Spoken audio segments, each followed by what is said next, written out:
Hello, Crime Salad listeners. Welcome back to another episode of Crime Salad, where we talk true crime. My name is Ashley. And I'm Ricky. And this week we are going to Milwaukee, Wisconsin. Milwaukee's best. What else is Milwaukee known for? I Milwaukee don't know. tools? Yeah, maybe. Cheese. Well, the Packers are from Wisconsin, and Yeah, I think Green Bay Packers. Yeah, the fans are cheeseheads. Yeah. Never been there, but I hear it's nice. I want to go. Let's go. So the case that we're talking about today involves a young 27-year-old woman from Milwaukee, Wisconsin, named Kelly Dwyer, who loved yoga and frequented some of Milwaukee's trendiest bars. With her bubbly personality, it was no surprise that everyone who crossed her path loved being around her. Like most young people, Kelly had an extensive online presence, including an active presence on many online dating apps. And so, on October 12, 2013, when Kelly failed to show up for a scheduled shift at Lululemon and seemed to abruptly stopped posting on social media, like she usually would be doing, those close to her immediately suspected something was wrong. So 2 nights earlier, Kelly and her long-term boyfriend, Kris had gone out to one of their favorite bars.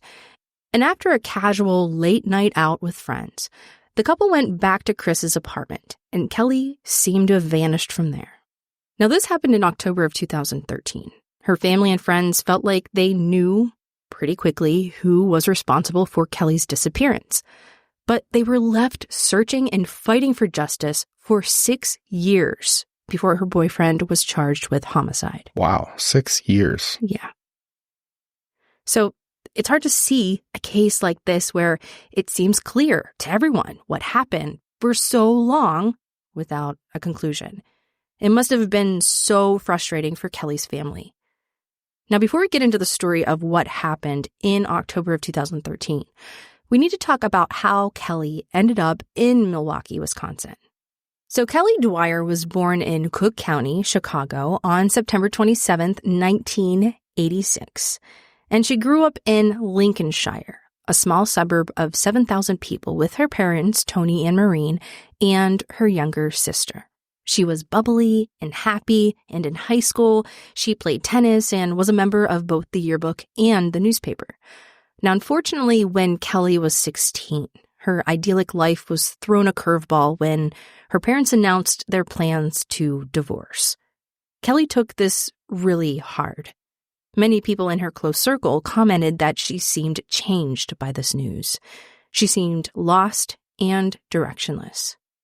I mean, not to mention, high school's hard as it is, especially like in the later years. You have to grow up pretty quick, figure out what you're going to do in the future. I mean, then her parents divorce and like really throw her a curveball. Yeah, that's a lot on her plate. Yeah. And it's already a time that teenagers can sometimes be unsure of where they fit in the world. Kelly was no different, and this divorce really shook her. It took her a while to figure out where to land. She traded tennis for yoga, and she found that she loved it so much, and she wanted to become a teacher, feeling like it gave her purpose.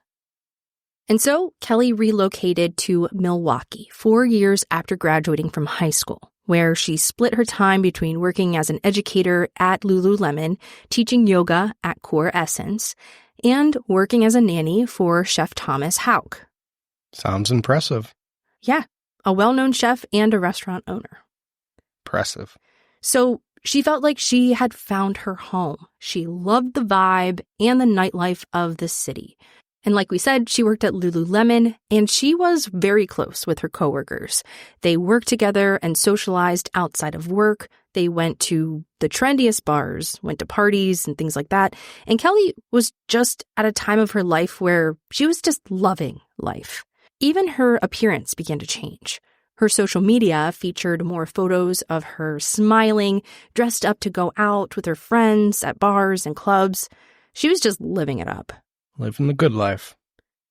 Now, even though she moved away from her parents, she was still very close with both of them, but her dad especially. In fact, her father, Tony, came to visit her in Milwaukee just a month before she went missing. And he was thrilled at how well things were going for her after she had struggled so much after high school.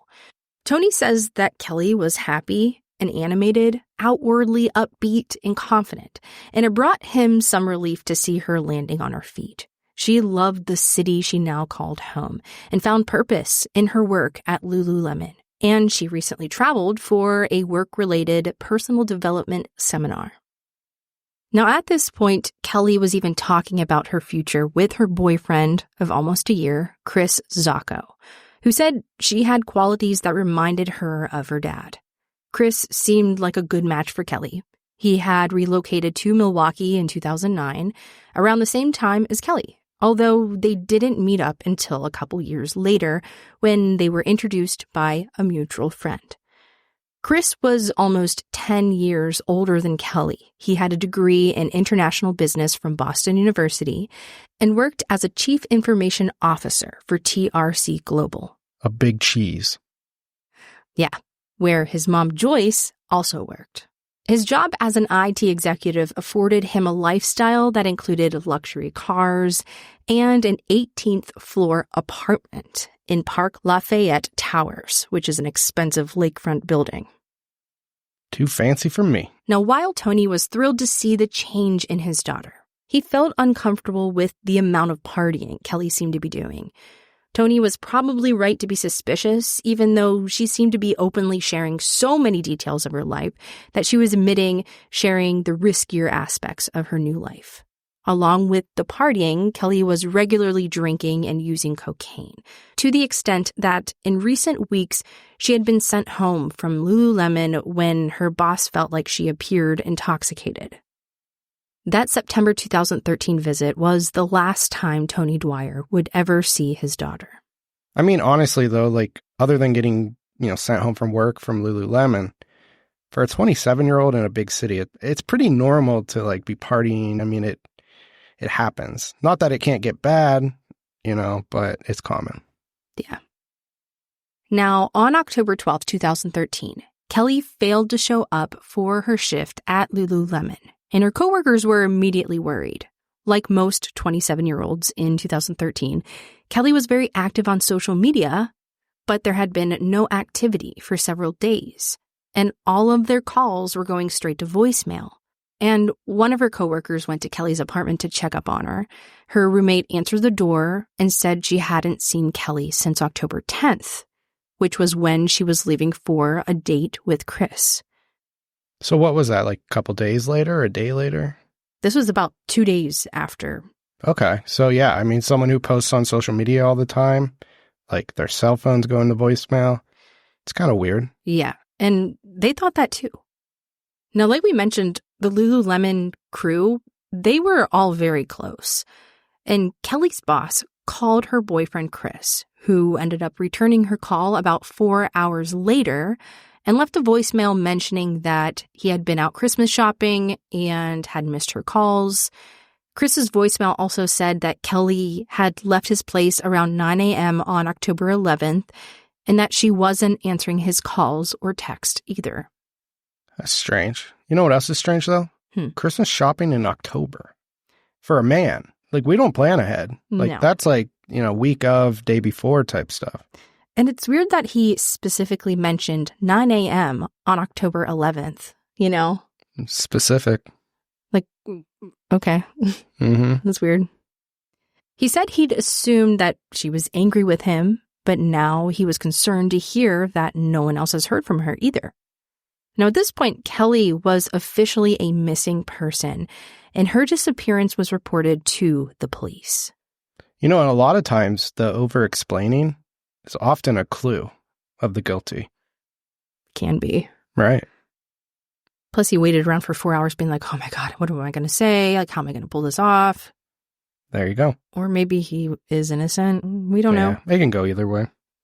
Now, around this time, Kelly's family traveled to Milwaukee, and together with Kelly's friends and coworkers, they organized a search and printed off missing person flyers. And the Milwaukee Police Department started their investigation right away by going to Kris's apartment to talk with the last person known to have seen Kelly. So right off the bat, everyone's kind of like, it's definitely this Kris Zacco guy, Like the police are in on it, the family, the friends, like everything's pointing to him. So you think that this would be like a quick search, we found something. Right. Not to mention it's only a couple days later and they're going to his apartment. Like something's got to be there. Yeah, and like we said, what was it, 6 years this went on before he was arrested? Yeah, 6 or 7, something like that. Yeah. So the police, they go to Kris Zacco's apartment where he tells them that he and Kelly did cocaine and smoked marijuana before going out to their favorite bar, Allium, right across the street from Kris's apartment. And they spent the night out with Kelly's friends, socializing and eating pizza from a place called Ian's before calling it a night. When they returned, they finished the remaining cocaine. Kelly gave him oral sex, and they went to sleep. She then left that morning around 9 a.m. Now, Kris describes Kelly as a friend with benefits, someone he likes to party with, but says that they aren't actually in a monogamous relationship, and suggests that maybe she met up with another guy after leaving his apartment the morning of October 11th. You know, what's interesting, though, is didn't she and her friends refer to him as, like, the boyfriend? Yes. But he refers to it as, like, some girl, friends with benefits. She probably met up with some other dude. Yeah. Now, almost immediately, the detectives feel like something is suspicious about his story. The security cameras that were around the property captured Kelly and Kris re-entering Park Lafayette Towers at 2:37 a.m. Friday, as Kris said. But there is no video capturing Kelly leaving the apartment. Oh, right, because he said that she left at 9 a.m. Right. So no video of that. Nope. She didn't leave. It's usually what that means. So since Kris's story included details about drug use, police can use that to obtain a search warrant issued for Kris's apartment. On October 16th, nearly a week after Kelly was last seen by anyone, Kris's apartment was searched by police. The apartment is a mess, with lines of cocaine laid out on magazines, canisters of marijuana in the fridge, and a ton of other drug-related paraphernalia. It also looked like the shower curtain in the guest bathroom was torn right off the rod. The hooks remained with remnants of the shower curtain attached to it, but there was no sign of the actual shower curtain anywhere. So this is a week later that they're searching. Yes. And the apartment still looks like this. Yeah, he put no effort into cleaning up any drug. Or did he put the effort into cleaning up a more serious mess? Yes, we just do drugs here, like... Right. You don't want to clean it up too much and then it's suspicious. But maybe he spent all his time bleaching up some stains, like... Good point. Just saying. So detectives, they bring in their cadaver dog named Molly. Oh, yeah. I love these dogs. And she alerts to the scent of human remains on a shovel in the building trash room, on an outside dumpster, an empty parking stall, inside the trash chute on the 18th floor, a pile of clothes near the washer and dryer inside Kris's apartment, and various locations in the guest bathroom, the master bedroom, and the bottom of a Swiffer mop. A Swiffer mop? Human remains, like human decomposition. Molly, you got a nose of gold. She deserves the biggest bone. The biggest golden treat there is. Now, inside the car, Molly alerted on a pouch and a garage door opener that was attached to the visor, and the toolbox that was in the trunk, also the exterior driver's side door, and at the trunk. Dead giveaway. Of course he drives an Audi, though. It's gotta be a DB. Now, Kris, he was arrested that day, but not for what you would think. He was actually arrested on drug charges and taken in for more questioning. He's super casual about this whole entire thing, even joking when he was asked if he had any mental health conditions like bipolar or schizophrenia.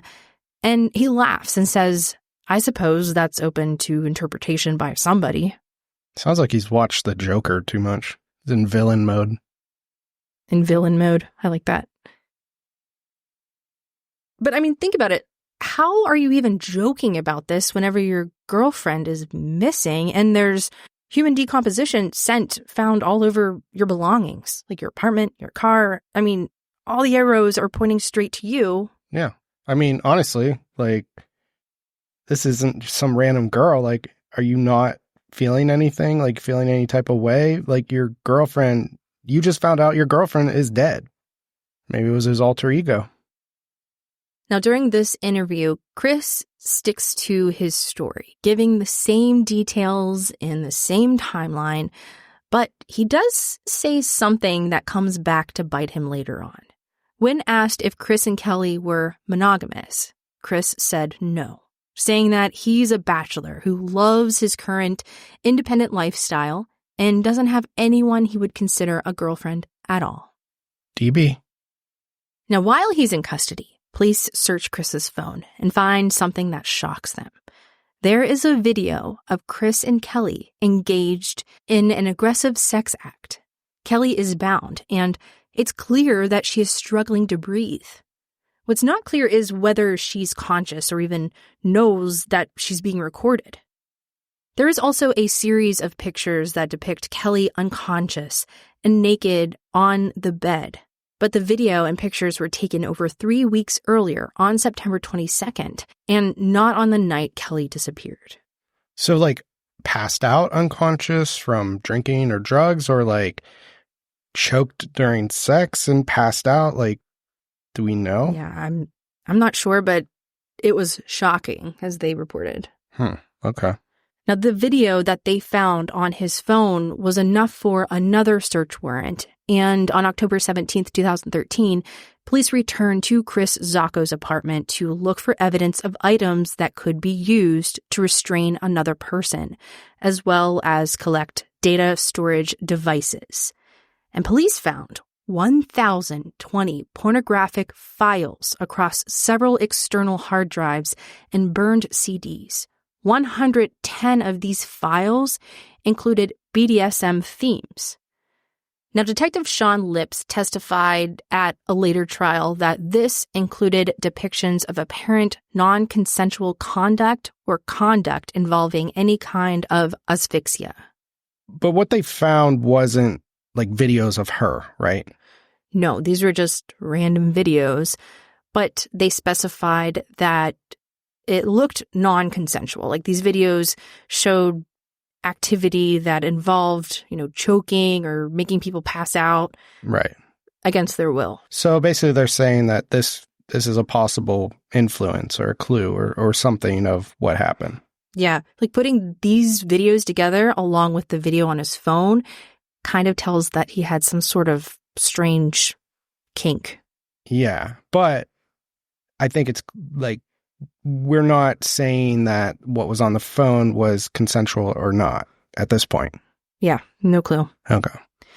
Now, among the massive collection of files that were found, police also discovered 23 instances of child sexual abuse material. Child?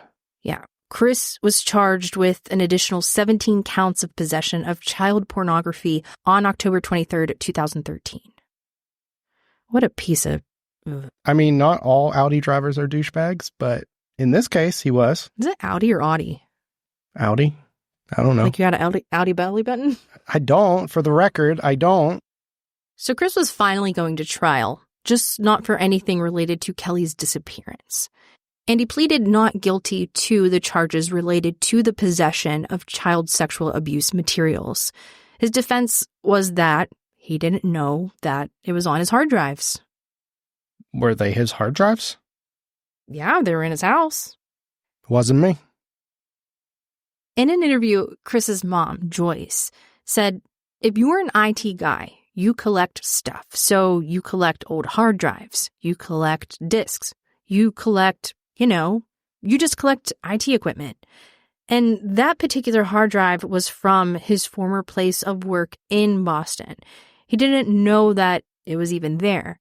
And to this day, his family believes that he's just unlucky to take possession of someone else's old hard drive filled with CSAM, which is child pornography. Oh, I was wondering, actually. Honestly, though, I mean, I don't know what he did at his past job. He was an IT guy, I guess, so maybe. But at this new company, he's the CIO. Like, he's not touching hard drives. He's not walking around as, like, some help desk guy. I highly doubt he's out here, like, collecting company USB ports and hard drives. Speculation. Just saying. But couldn't they find that it was his, like, I don't know much about hard drives, but, like, whenever you download stuff or, like, put stuff on there, can't you somehow down the line find the owner? It would be hard to, though, because each file has what's called metadata. So that would be like creation date and all of that. And like sometimes it could be tied back, and it depends on like what types of controls may have been like in place if it happened like at a company. But if this is stuff he's like downloading off the dark web and throwing on a hard drive, not really, no. Anyway, nerd. The defense didn't seem believable to a jury. Rude. And he was found guilty of 16 out of the 17 counts of possession on November 13th, 2014. 1 month later, Kris pleaded guilty to the drug charges. And on December 18th, 2014, Kris Zocco was found guilty of maintaining a drug trafficking place, possession of THC, and possession of cocaine. Between all of the drug and CP charges, Kris Zocco was sentenced to 19 years in prison and added to the sex offender registry. So how did they get the trafficking charge? Like, I don't know, like maybe just the amount of drugs they found that would categorize it into like trafficking? Because I've never heard of anything that sounded like he was like distributing. Yeah, possibly. But doesn't this all seem like such a distraction from like, I know like drug charges and all this and stuff, but there's a young woman who was murdered inside of his apartment, and there's all of these clues, and it just seems like such a distraction. Like, I know, you know. It's that typical thing. I mean, there's no body, no charge. So, I mean, you got to get them where you can. Yeah. Like this gets them on record. This gets them in front of a court. I mean, they're most likely, unless it goes cold, they're most likely still working on the case and trying to hit him with that charge. Yeah, I just feel like Kelly's family at this point, like her friends and her family were devastated. Like, come on. And they did feel this way. They felt like justice wasn't served. And they wore buttons to Kris's sentencing that said, "Bring Kelly home." Even though Kris was going to jail for a long time, none of the charges were related to Kelly's disappearance. Without her body, like Ricky said, the evidence against Kris just wasn't strong enough to warrant a charge. And honestly, it probably feels good to charge him, but it doesn't bring closure. Right. But that's why, like, these Facebook groups and everything, like, it's always justice for so-and-so, you know, they're so important, you know, to get involved with, to share if you feel passionate about, because, you know, it gets more eyes on it, you know, information may come up. Like, these are things that can help ongoing investigations. Yeah. And that's the next thing I was going to bring up. They continued their search, and they even created a Facebook page to coordinate the efforts and to keep people talking about Kelly, because they didn't want her story to just go cold, you know? Yeah. Like, to them, it was like, we lost this amazing person. And it just seems like, you know, at this point, are we ever going to get justice? Is Kelly ever going to come home? Like, what do we do from here? Yeah. Honestly, I mean, there's a lot of cool, like, nonprofits, like Season of Justice. I mean, they've reached out to us. We've talked to them. They raise money for cold cases, try to get some momentum, get things going. Yeah. There's a lot of cool things out there. Oh, yeah. We love them. Now, both Tony and Maureen, who are the parents of Kelly, gave interviews to the media to make sure no one forgot about Kelly or the circumstances of her disappearance. But unfortunately, as more time went on without a resolution, the Dwyers became more and more discouraged. In April of 2015, Kelly's case was reclassified as a cold case. Kelly's family acknowledges in an interview that they no longer hold out any hope that Kelly is alive, and that their goal is now to recover her remains so that they can properly grieve. Ugh, that hurts. Yeah, it's awful. It's all they want. Seeing Kris in court but not getting the closure you need to mourn, I just couldn't imagine how that felt. It honestly, eats me away. This is the saddest part of the story, hearing Kelly's family giving up hope of ever seeing her alive again. And it was frustrating for the investigators too, because they knew that Kelly had been at Kris's apartment that night. He confirmed that, and they had footage of her entering the apartment with Kris, but there was... Not leaving. Not leaving, yeah. And there was also the photo evidence and video evidence that the couple engaged in dangerous sexual activity, which resulted in difficulty breathing and unconsciousness. And they could speculate that Kelly didn't leave the apartment on her own since there was no footage showing that. And honestly, what happened? We know that from these videos, this is an interest. He admitted that I don't know if he said they had sex, but they said that they were sexually active that night. Did something go too far? Did he have to cover it up? Did he just flat out kill her? What happened? Yeah, and the police didn't know either. They just had these details. They didn't have enough to charge Kris with anything relating to Kelly's disappearance. Not to mention, I don't want to give him benefit of the doubt, but was it Kris? Yeah, she didn't leave the apartment, but could she have snuck out? Not on purpose, but did she just leave and maybe the cameras didn't hit her, or maybe some of the cameras were rotating, speculating, but is there even a chance that she could get out without being seen? Could it be someone else? Maybe he didn't even do it. Yeah, and that's why it was kind of left cold at this point. It's so sad. But it just seems so obvious because of what the cadaver dog alerted to the police, kind of points out exactly what happened in sequence, sort of, Yeah, not to mention the garbage chute. Yeah. The bed, the guest room, the bathroom. It's all lined up for you. It's crazy. He definitely did it. But, and honestly, that's for the family. They know he did it. They can't prove it. But then you also have that, did he? Maybe he didn't. Maybe she's still out there. Ugh. Maybe you get a little bit of hope here and there, and it sucks. If only dogs could talk. Yeah, I don't know. I don't want to get into that, but our dog would not be very polite. Or helpful. Or definitely not helpful. Sleeps at least 21 hours a day. Well, it's a pug. Definitely not getting that Purple Heart. Now, on May 1st, 2015, a resident of Jefferson County, about 45 miles outside of Milwaukee, was shed hunting in some thickets near his home when he spotted what he thought was a deer leg bone. For those of you who don't know, which I didn't know, shed hunting is searching for the antlers that deer drop annually. I definitely didn't know that. I thought it was just hunting in a shed. Or going to Home Depot looking for the best shed. Well, a hunting blind. That's what I assumed. So anyway, when this hunter gets closer, he sees what he thinks looks like a human skull.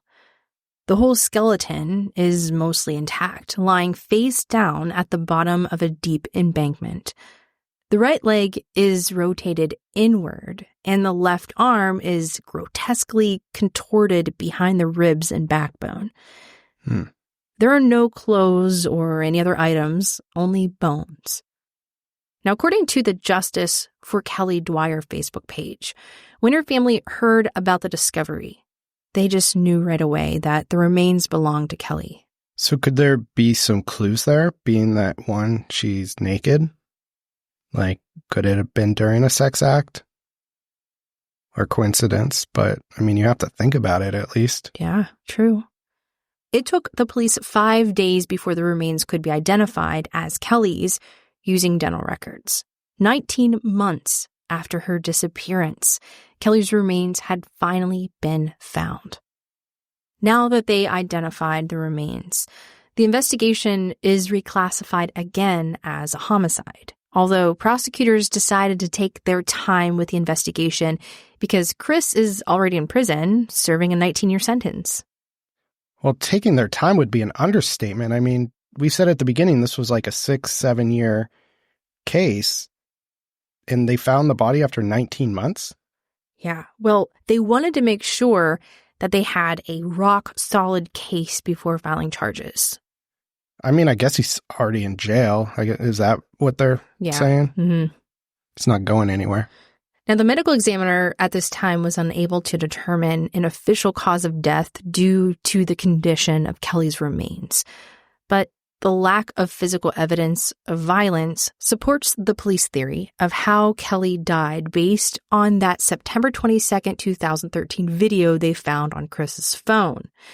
Investigators determined this type of sex act can easily become fatal, and they began to look for women who may have had a similar sexual history to Kris. Oh, and that's probably not hard to find because he was a player. Right? From this point, it took another 2 years of investigation before Kris Zacco was charged on 3 counts related to Kelly's death. First-degree reckless homicide, hiding a corpse, and strangulation, and suffocation. Now, earlier, Ricky mentioned this, but Kris, if you remember, was adamant in his interview with the police that he didn't have a girlfriend, right? Like, he had multiple girls that he was talking to, and Kelly also was talking to multiple guys. Right. But she said this was her boyfriend, and honestly, it seemed like it was a committed thing, at least to her. Right. Now, after the news broke out about Kelly's disappearance and Kris's drug and child pornography charges, police got a call from someone saying that they had seen Kris's photo on the news, and Kris had been in a long-term relationship with his sister Megan since 2009. Megan was shocked to hear that he had been dating Kelly or anyone else because she believed that they were monogamous and on the path to marriage. Oh, pattern. They had even met each other's families several times, although they didn't live together. Megan said that their relationship was serious enough that Kris had offered to have her parents stay in his spare bedroom for a visit that they had planned for the weekend after Kelly went missing. Like right after.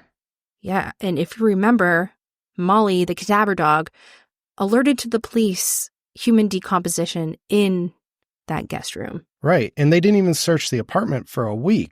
So it's like back to back. Yeah. Back to back to back.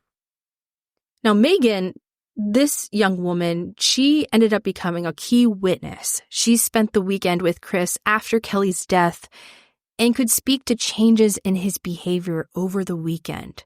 They showed Megan photos from inside of Kris's apartment of what it looked like after she told them that she had helped decorate it.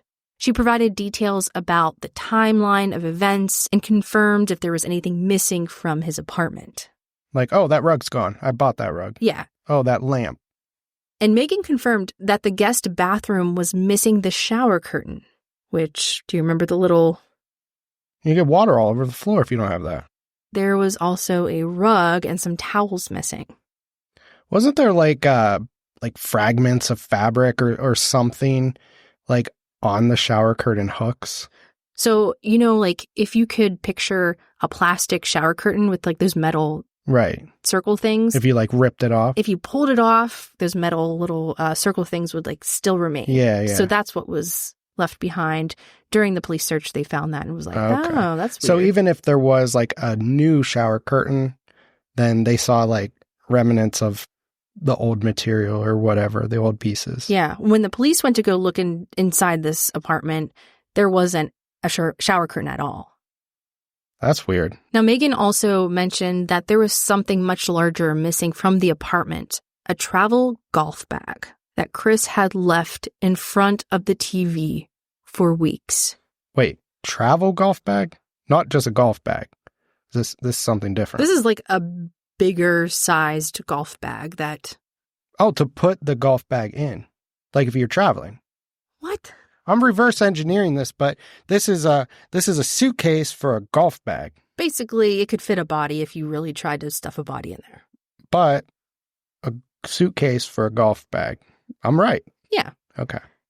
Investigators learned that the bag was silver and probably 2.5 feet long. 2.5 feet long. Okay. That could hold a golf bag. Or a body. Or a body, yeah. There was also more security footage. On October 11th, the morning that Kris told the police Kelly left around 9 a.m., Kris was recorded leaving the apartment around 10:06 a.m. 2 minutes after this, Kelly's phone goes dead and is untraceable. Oh. So it most likely was pinging at the apartment. Yeah. But then it's just dead, gone. Coincidentally, when he leaves. So possibly the phone was broken or turned off. Maybe the battery was taken out, depending on what type of phone it was. Right. It was just untraceable. 2 minutes after he left that garage. Okay. Painting a picture. He did it. Now, another 16 minutes after this, Kris was seen back again at the garage, standing by the trunk of his car. There is a grainy photo showing what looks like a large silver object in the trunk of his car, which investigators believe is consistent with the missing golf bag. The travel golf bag. Yeah, the bag that Megan was talking to them about. That was left in front of the TV for however many days. Now, throughout the day, videos show Kris coming and going from his apartment to the car several more times, loading items inside of the car before finally driving out of the parking garage just before 6:30 p.m. So Kris had a busy day. When you say, like, he's coming, he's going, he's driving around, he's doing all this weird stuff, you know, it's probably the day that he was cleaning up the murder and cleaning up the mess so that he didn't look guilty.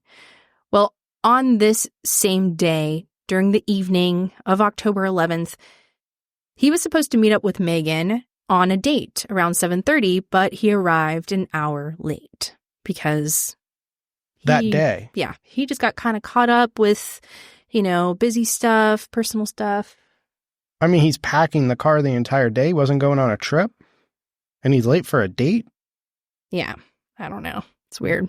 So yeah, he arrives an hour late, and Megan questioned him, "Why weren't you answering my phone calls? I was calling you. What's going on?" And Kris told her that the SIM card on his phone was broken and needed to be replaced. Darn. Don't you hate when that happens? When your SIM card breaks on your phone? Never happened. Dang it. I hate when that happens. And to explain why he was so late, he gave Megan the excuse that he had driven to his mother's home to drop off his summer sports equipment for storage. Oh. Very important to do. Could he have dropped off the body? I don't know. It sounds kind of suspicious. Now, Megan told the investigator for the rest of the night, things with Kris seemed off. He seemed very nervous and easily startled. And things just seemed odd with him. He did this uncharacteristic thing where he had extreme night sweats that were so heavy that they actually had to change the sheets in the middle of the night. That's not normal for him? No. Oh, me either. Now, the next morning, which brings us to October 12th, this was the same day Kelly's missing person report was filed. Kris left to take a long drive by himself. Now, listening to Megan's description of events, combined with what investigators knew about the timeline of events, it was likely Kris was so nervous because Kelly's body was still in the trunk of his car while he was with Megan that night. Oh. And he took this long drive to dispose of Kelly's remains and belongings. So those night sweats were related to this 100%. I would think, yeah.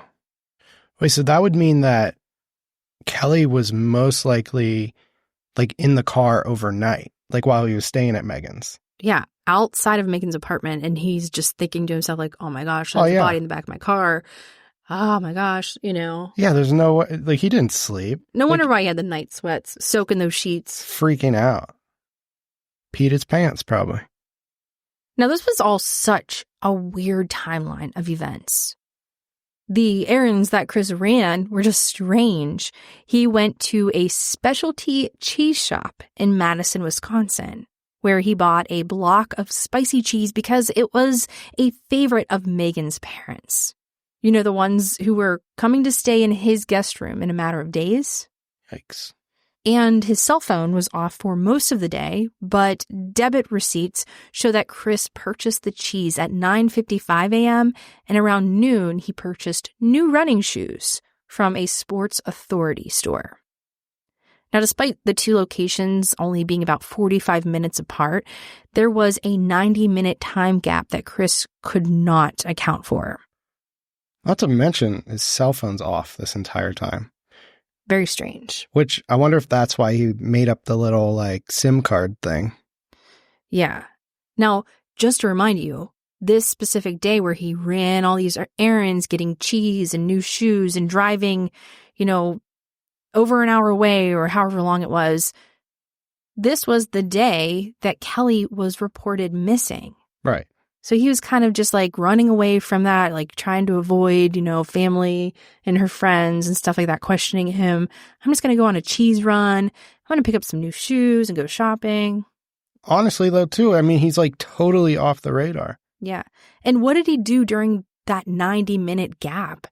Right. Like, what did you do? Are you eating a block of cheese to yourself and you just didn't want to admit it to anyone? So what did they do? They basically calculated the debit purchases then and said, okay, this would have taken X amount of time. 45 minutes, yeah. But it actually took you this amount of time. So like, what were you doing? Yeah, exactly. Oh. Now, on the Sunday of that weekend, Kris and Megan went out for brunch. And out of the blue, Kris suggests that they should think about relocating west to be closer to Megan's family. Megan had suggested the move the previous year when presented with a job opportunity in Denver, but Kris had wanted no part of relocating, so Megan took a different job that allowed her to remain with him in Milwaukee. Megan was surprised by his suggestion because she thought that they had ended any discussion of moving. And it's kind of weird, out of the blue, hey, why don't we go out west? Now, the rest of this weekend was uneventful. They spent a quiet day together on Sunday before Megan left on a business trip. It was the last time they ever saw each other until Megan appeared in court. And when she returned to Milwaukee, she saw the missing posters of Kelly Dwyer and heard that a 38-year-old man who lived in the Park Lafayette building had been arrested on drug and sex charges. And it was this news that prompted her family to reach out to the police. I mean, it's important here, too, to point out, like Megan is also a victim of Kris. 3.5 years, she thought they were exclusively dating. But he's out here living like this double life, like, doing lines of cocaine with multiple women, doing these weird sex acts. Like she could have ended up the same exact way. Oh my gosh, 100%. And she had no clue. Oh, the trust level, I wouldn't be able to trust anyone after this. No, because for 3.5 years, you thought someone was a totally different like, you're person. like, I'm going to marry this guy. Like, we're going to move out west, He's perfect. She had no clue. Ugh. Now, when the police began to look for women who engaged in similar activities with him, there were 5 women who came forward to report aggressive sexual behavior against Kris Zacco. 5 women. Now, one of the women says that she took out a restraining order against Kris after they broke up in 2005. And another woman who agreed to testify was referred to only as Miss C to protect her identity. She told the court that she had met Kris on Craigslist after he responded to an ad she had posted seeking a casual relationship with a dominant, submissive role model. So Miss C, she testified that the relationship initially was exactly what she had been looking for, and they even had consensually recorded videos engaging in sex acts similar to the one that Kelly and Kris did. But things began to escalate, and Kris began ignoring their predetermined safe word and signals to stop. Oh.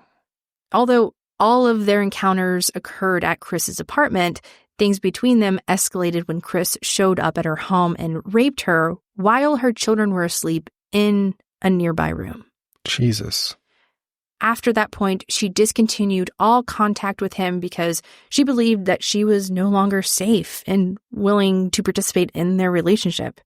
And while his defense team acknowledged that Kelly was murdered, Kris had remained steadfast in his claims that he had nothing to do with Kelly's death and continued to suggest that she lived a risky lifestyle with drug use and casual sex that led her to cross paths with the real murderer after she left his apartment on the morning of October 11, 2013.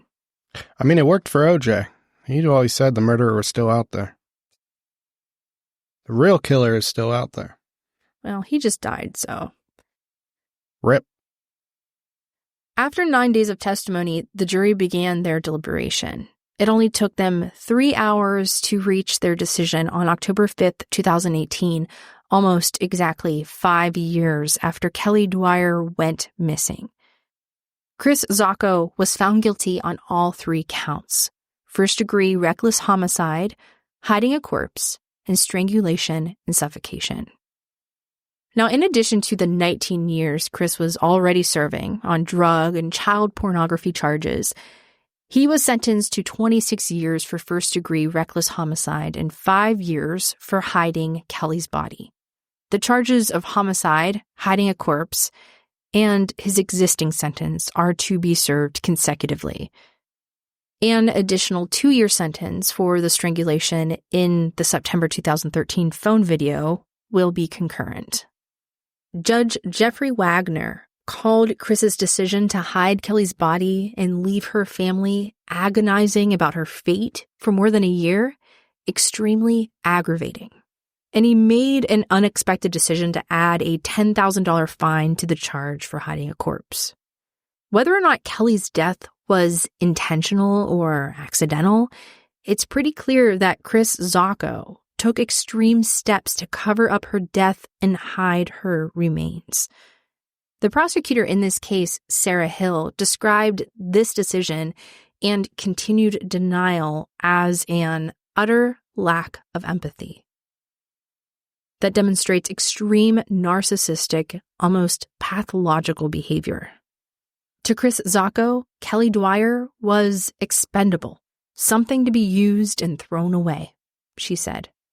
You know, in a case like this, though, I don't think Kris cared at all, about the family or friends or the grief that they would be going through. I mean, he hid the body to protect himself, his own selfish, ways. Yeah, I mean, the things that he did after, like the trip that he did, the lies that he made up, the girlfriend that he met up with, it's just... Well, not to mention that all of these women, most of these women, 2 of these women, believed that they were in, long-standing monogamous relationships. Yeah. That alone is selfish. This case just left so many victims in the wake of Kris Zacco's self-centered priority of gratification. And for so freaking long, too. Yeah, he didn't seem to care who he left physically or emotionally hurt. It was just what he wanted, and hopefully he got away with it. Nothing will help Kelly Dwyer's loved ones come to terms with the circumstances of her death. We also want to acknowledge the bravery of these women and the 5 others who came forward and shared their private aspects of their sexual histories, consensual and non-consensual. Yeah, I agree. I mean, it's not easy to share those things. And in cases like this, I mean, it really helped to build a case against them. Yeah, for sure. So just speculating, though, what do you think happened? Do you think it was consensual? Do you think it was non-consensual? Do you think this was an argument that broke out? I think that this just went way too far, and kind of like how one of his past victims said that, at first everything was consensual and then it just got kind of He was ignoring her safe words and things like that. I think it just got to that point with the mix of cocaine and alcohol and all these other things. He just went too far and went against her safety. Honestly, I mean, as a selfish person, I'm speculating here, but like, it kind of seems like he liked to push the limits. You know, maybe he was ignoring the safe words and seeing if he could get that extra couple seconds, or maybe he was doing this to girls where they would pass out, like the video that was found on the cell phone. Yeah, the video that he took. Exactly. He enjoyed the idea of her being unconscious. Yeah, her being unconscious, and the thousands of videos that he held on the hard drives. That I mean, it's just definitely depicted, yeah, you know, non-consensual acts. Yeah, like he was into this sort of thing, and just him trying to get away with it. Like, I just want to punch him right in the face. Oh, that would be great if we could punch him. Yeah, there should just be, like, at CrimeCon, we should just have like all of these a-holes lined up, and you can just punch them if you want. That would be really fun, actually. Like punching bag. We can just put different. Wow, we could have like a true crime workout, like in the morning. That's a good idea. Like, hit him in the nose, bam. Hit him in the nose, bam. Hit him in the plums. Knee him in the groin, a.k.a. the plums. Enjoy your day. Right, wow. But let us know what you think. Like, I think something that we want to do with the podcast a little bit more is like hear from you guys more. And we've gotten to the point now where we hear from you quite a bit. Like we have a pretty good group of Instagram people who are always sending us messages. You know, a lot of them are like case suggestions, and definitely keep doing that. Which is awesome. Thank you guys so much. I think this was a case suggestion, actually. I think it was too. A lot of them have been lately. Yeah. But like, even just message us and say like, hello, hi, like we'll talk. Yeah. I think I'm cool. Ricky is pretty cool. He's my best friend. Yeah, well, some people hate me. I hate you sometimes, but it's okay. It's okay. I love you at the end of the day. What about at the beginning? At the beginning, too. It's just like the middle of the day. Yeah. Sometimes. I feel that way, too. All right. Well, I hope you enjoyed this episode. And if you did, if you liked this one, or if you like Crime Salad, let us know. Pun. Through our reviews on Apple Podcast, if you listen on there. Oh, yeah. I like when you guys say nice things. Oh, yeah. Please just give us all the glory. A lot of people say bad things. I want to see the nice. Bad Crime Salad lettuce. No. We like the fresh, good stuff. Crisp. The crunchy, crispy, juicy lettuce leaves. I think we're getting carried away. We don't even know what we're talking about. I need more salad in my life. No, but honestly, like reviews, tell a friend, even like, you know, sharing an Instagram story or whatever of you listening, like that helps us so much. Or even if you go on podcast forums on like Reddit or on like Facebook groups. Oh, that stuff's good. Mention us, because that really helps. There's so many listeners on those little things. And I hate plugging support because you guys support us so much, but we do have Patreon, ad-free, $1. We do have, you know, Apple Plus. Like those are all great ways to support us and, you know, help us keep doing what we're doing and hopefully do it better. Yeah. And hopefully we can upgrade our booth into a room eventually. That's the plan. That would be nice. And then maybe we can add video. Yeah. And I can get my hair done so we can do video. Oh, I want to get my hair done. You're losing your hair, bro. I know. I want to get it made up, glued back on. I can do that for you. I know how to do it. We'll just use a Sharpie. No. All right. Thank you all for listening. We will see you next time. See ya.